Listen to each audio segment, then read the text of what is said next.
Sans la data, point de salut. La data est au cœur du sport aujourd'hui et 2Circles l'a bien compris. Son responsable France, Clément Barouillet, va, je pense, nous l'expliquer. Bonjour, monsieur. Bonjour, Richard. Bonjour Clément Barouillet. C'est vrai ce que dit Richard, la data c'est l'alpha et l'oméga des détenteurs de droits que sont vos clients?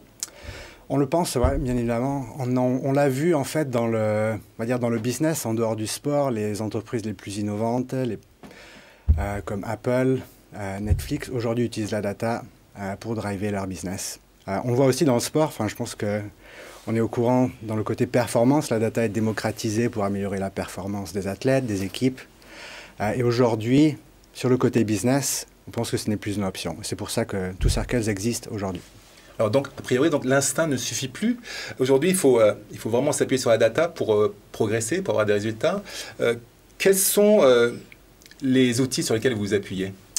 On va utiliser dans un premier temps des outils qui permettent de collecter les différents types de data. Donc c'est des choses qu'on ne voit pas, qui sont dans le back-office, mais qui vont aller chercher la data de la billetterie, les data merchandising ou les data qu'on arrive à trouver sur la consommation des contenus que les gens vont pouvoir consommer.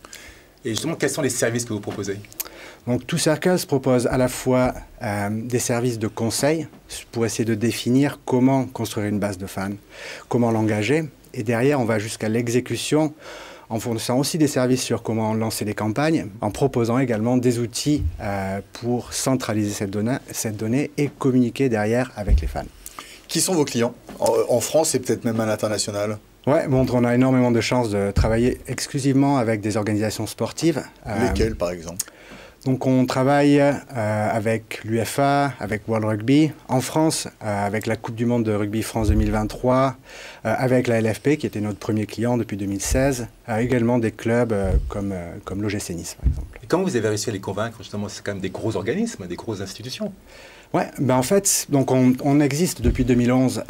Donc premièrement, on a été fondé au Royaume-Uni, où on a la chance de pouvoir s'appuyer justement sur une méthode basée sur la data, basée sur la performance et le retour sur investissement. Et donc on peut aller voir nos clients en France, par exemple, avec des études de cas où on peut démontrer justement l'impact que la data peut avoir sur le business d'un club, d'une ligue. Et justement, vous parlez de business. Le premier objectif visé pour ces entités, c'est un objectif commercial? Absolument, ouais. Et vous avez des exemples justement de transformation, d'augmentation de la valeur du service? Ouais, on est là, enfin, c'est là la vraie valeur de la data. Elle permet de suivre justement depuis le fan jusqu'à ses interactions, jusqu'à la transaction derrière qu'il peut avoir avec une organisation sportive, l'impact que nos actions vont pouvoir avoir. Donc, prends un exemple, par exemple, de la Coupe du Monde de rugby. On est là justement pour travailler avec eux, pour essayer de capturer, on va dire, un maximum de personnes sur les marchés britanniques et irlandais. Donc les amener dans la famille 2023, qui est la base de fans, pour pouvoir derrière les engager et les transformer au moment du lancement des phases de vente. Justement, vous parlez de 2023 avec la Coupe du Monde de rugby. Vous avez une grosse ambition par rapport à cela, c'est de vendre 2,6 millions de billets, je crois, et générer plus de 350 millions d'euros de chiffre d'affaires. Voilà, on est ambitieux, on travaille avec l'équipe France 2023 pour battre des records, faire en sorte que ce soit un succès, qu'il y ait des stades pleins, et que à la fois la billetterie est là pour financer aussi cet événement-là. Donc on espère que ce sera un événement international et beaucoup de Français. Et nous, on est là aussi pour s'assurer qu'il y ait pas mal de Britanniques et d'Irlandais dans les stades. Merci beaucoup. Merci à vous.